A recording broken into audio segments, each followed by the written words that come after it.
how I start a project before I even cut a single piece of board. Every project I do starts the same.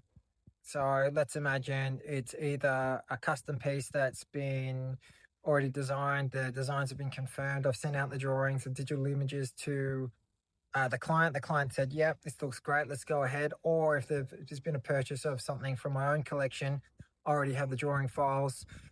So basically, whatever it is, we start with drawing files. So everything that I create, I do in CAD, and from CAD, I'm able to create drawing files that look like this. Basically, all the detailed dimensions, all the specifics. I make a lot of notes as well in these drawing files. So I get all the drawings, I put them out, lay them out, and then from there I create a cut list. Pretty simple. My cut lists are the same every time. Part, rip, dot, finish size, number of components, and any notes. My rips are always generally 5mm over the finish size. So if the finish size is 60 by 40, I'm doing 65 by 45. If my finish length is 600, then I'm docking at 620. So I generally do a 20mm oversize for docking. And yeah, so any project I start, always cut list. I mean, it's pretty simple. I'm pretty sure everyone does this, but I'll just talk you through my process. Do my cut list. Once I've got my cut list, and I like to do this all in one go. So whenever I start a new project, I will go lay out all the files, look them over, read any notes that I've written before, just so I can get my head back into the game. Then I'll go do my cut list while it's fresh in my head.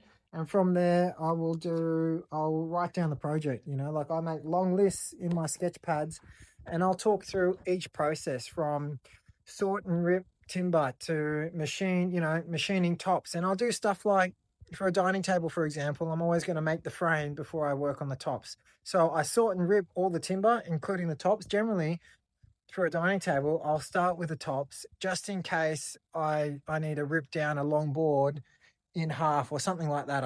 I end up with a wide offcut that might work for the leg component. So I'll always start with the top, cut all those pieces to size, chuck them back in the shelf, and then move on to my frame. And so when I sit down to write up the project, I go through everything, and because I'm going through it all, I can then plan it out. So I write out the list, but at the same time, I'm kind of putting it into days, so Monday this, Tuesday that, Wednesday this, Thursday that, and it just makes it clear of when I need to get certain glue ups done by, when I need to have the backrests done by, etc. So for my chairs that have got like strip lamination or steam bending, like I'm not even going to start on the frames until my backrests are done. So there's kind of rules of operation. And whenever I start a project, go through the drawing files, identify what you need to do, double check the dimensions, etc. Write up a cut list. And mine, like I said, mine are rough and ready, really basic, but it's the same process every time. I always do the same amount of oversize for my ripping, the same amount of oversize for my docking. It's kind of like, there's rules of thumb, but just get it all down there. And then, unless it's something that I've made a million times, so a few projects, I don't write anything down because I kind of just know, but I'll always write down what I'm doing. And I might write it down at the start of the job, and then I'll write it down again halfway through because I've maybe missed a glue up or something's changed. And it just really helps me, especially at the start of the day.